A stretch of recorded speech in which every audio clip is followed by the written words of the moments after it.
कहते हैं ना, समय बड़ा बलवान और काल बड़ो शिकारी। वैसा ही कुछ इस वक्त अमेरिका के साथ हो रहा है। आखिरकार अमेरिका ने भारत का लोहा माना है और इसी बीच का अमेरिका ने एक बड़ा झटका खाया है चाइना के साथ। चाइना ऐसा क्या कर रहा था? स्क्रीन पर एक मैप देख रहे हैं। इस मैप को मैंने बहुत पहले अपने एक वीडियो में दिखलाया था और मैंने कहा था कि अमेरिका की सबसे बड़ी भूल है कि अमेरिका अभी तक सोच नहीं पा रहा है कि उसके साथ क्या हो रहा है। चाइना ने अमेरिका के अंदर जमीनें खरीदी हैं और वहां खेती कर रहा है, लेकिन इससे भी आगे बढ़कर अब काश पटेल जो FBI के डायरेक्टर हैं, उन्होंने 2 लोगों को पकड़ा और 2 लोगों को पकड़ने के बाद एक बहुत बड़ी जानकारी दी है। और सवाल ये उठता है कि 2 चीनी नागरिकों के ऊपर जो आरोप लगे हैं, भारत को बहुत ज्यादा सतर्क रहना होगा, क्योंकि भारत का पड़ोसी पाकिस्तान क्या इस रास्ते को अपना सकता है। जानेंगे क्या है मामला। वहीं दूसरी तरफ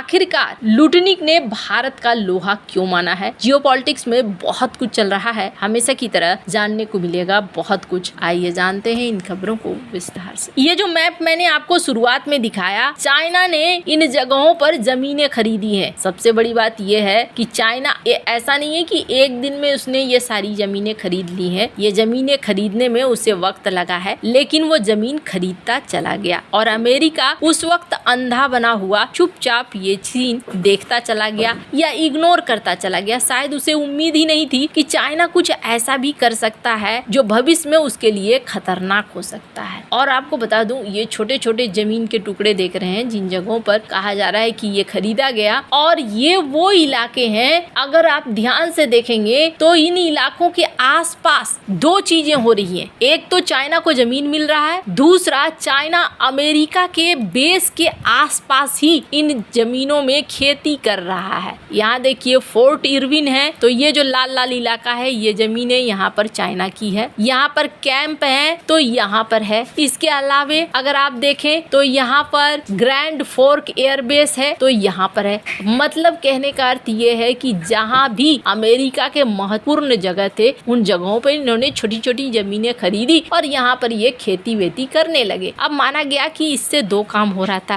पहला तो अमेरिका के अंदर ही चाइना की मौजूदगी हो गई और चाइना ने यहाँ से ध्यान रखना शुरू कर दिया इनके बेस के ऊपर, इनके इलाकों के ऊपर, इनके गतिविधियों के ऊपर भी। लेकिन ये मामला सिर्फ यहीं तक नहीं रहा, बल्कि ये मामला और भी ज्यादा आगे बढ़ गया है और काश पटेल ने एक बड़ा खुलासा किया है। काश पटेल कौन है? काश पटेल है FBI के डायरेक्टर। क्या चाइना अमेरिका पर किसी जैविक हमले की तैयारी कर रहा है? ये सवाल इसलिए उठ रहा है क्योंकि अमेरिका में 2 चीनी नागरिकों को खतरनाक जैविक रोगाणुओं के साथ गिरफ्तार किया गया। भारतीय मूल के FBI डायरेक्टर हैं काश पटेल। काश पटेल ने इसकी पुष्टि की और उन्होंने कहा कि दोनों चीनी नागरिक एक ऐसा फंगस ले जा रहे थे। फंगस साधारण भाषा में समझिए एक ऐसे जीवाणु, ऐसे कीटाणु जो कि खतरनाक है, अमेरिका में तस्करी कर रहे थे। अगर ये फंगस फैल जाता तो अमेरिका की कृषि अर्थव्यवस्था को हिला कर रख सकता था।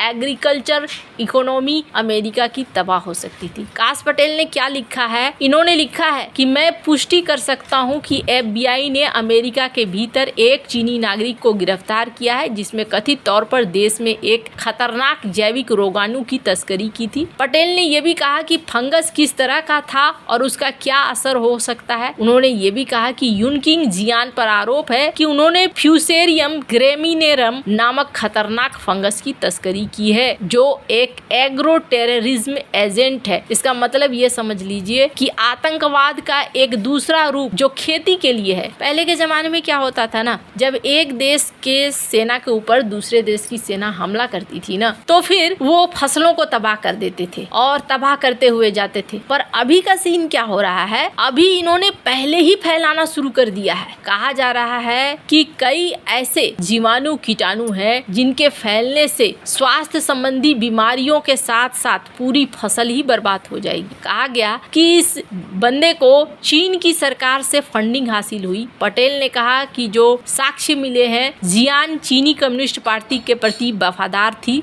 और चीन में इस फंगस पर इसी तरह के शोध के लिए फंडिंग मिली थी। अब ये यहाँ पर कैसे पहुंचे हैं, क्यों पहुंचे हैं, ये छानबीन ये करेंगे। भारत के लिए बहुत जरूरी है कि भारत सतर्क रहे, इसलिए सतर्क रहे कि जिस तरीके से पाकिस्तान और भारत की अर्थव्यवस्था में सबसे बड़ा हिस्सा खेती का है। पाकिस्तान से कृषि आतंकवाद के जोखिमों का सामना कर सकता है। भारत में 58% से अधिक जनसंख्या खेती और उससे संबंधित गतिविधियों पर निर्भर है और किसी भी जैविक हमले से खाद्य सुरक्षा और आर्थिक स्थिरता दोनों को नुकसान होगा। इस वजह से भारत को बहुत ज्यादा सतर्क रहना होगा। और सबसे बड़ी बात यह है कि पाकिस्तान और चाइना दोनों आयरन बिरादर है, तो आयरन बिरादर होने की वजह से और भी ज्यादा इस बात की संभावना है कि दोनों एक दूसरे से साझा भी कर सकते हैं कि कौन कौन से तरीके हैं। इसलिए भी भारत को बहुत ज्यादा सतर्क रहने की जरूरत है। खैर, गलवान के बाद भारत वैसे भी सतर्क हो गया है और देखने को मिला है कि भारत ने जल्दी अब चाइना की चीजों को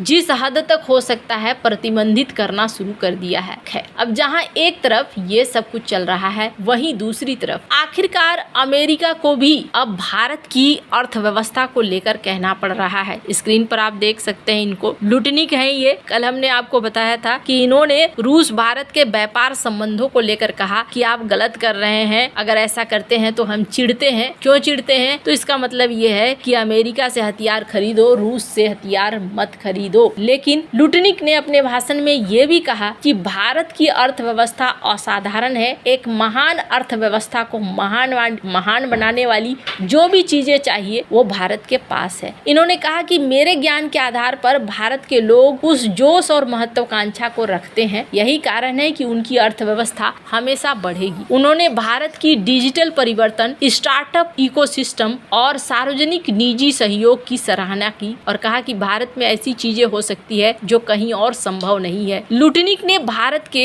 आगे बढ़ते कदम को लेकर कहा कि पीएम मोदी और डोनाल्ड ट्रंप के बीच और भी अच्छे संबंध बनने चाहिए ताकि एआई, डेटा सेंटर, इन सब चीजों पर हम बात कर सकें। खैर, अभी की परिस्थिति क्या है ना, परिस्थिति ये है कि भारत जितना बड़ा बाजार है, भारत को सपोर्ट करने के अलावे इन देशों के पास ज्यादा ऑप्शन नहीं बचे हैं। अगर ये भारत के खिलाफ जाते हैं तो अपने ही पैरों पर कुल्हाड़ी ज्यादा मारेंगे। स्क्रीन पर एक आर्टिकल देखिए, डोनाल्ड ट्रंप ने क्या कहा। डोनाल्ड ट्रंप ने एक गोल्ड कार्ड निकाला था, आपको याद होगा, $5 मिलियन लगाओ और गोल्ड कार्ड खरीदो अमेरिका से। अब ये क्या कह रहे हैं कि गोल्ड कार्ड सबसे ज्यादा सक्सेसफुल होगा भारत में, यानी ये भी मान रहे हैं कि गोल्ड कार्ड खरीदने की औकात रखने वाले लोग भारत में मिलने लगे हैं। है, ये बात तो सच है कि भारत में एक बड़ा धनी वर्ग है और वो धनी वर्ग अमेरिका के इस गोल्ड कार्ड को खरीदना जरूर चाहेगा। लेकिन ये भी दूसरा सबसे बड़ा सत्य है कि भारत की अर्थव्यवस्था काफी तेजी से बढ़ती जा रही है। और जहां तक बात है चाइना के साथ नॉर्मल करने के रिश्तों को, तो आप देख लीजिए स्क्रीन पर एक आर्टिकल जिसमें कहा जा रहा है कि डोनाल्ड ट्रंप ने कहा है कि सी के साथ कोई भी डील करना इतना आसान नहीं है, बहुत ही ज्यादा हार्ड है। आपको क्या लगता है इन सब मामले में, आपकी क्या राय है? कमेंट कर जरूर बताएं। जल्द मिलते हैं अगले वीडियो में नई खबर के साथ।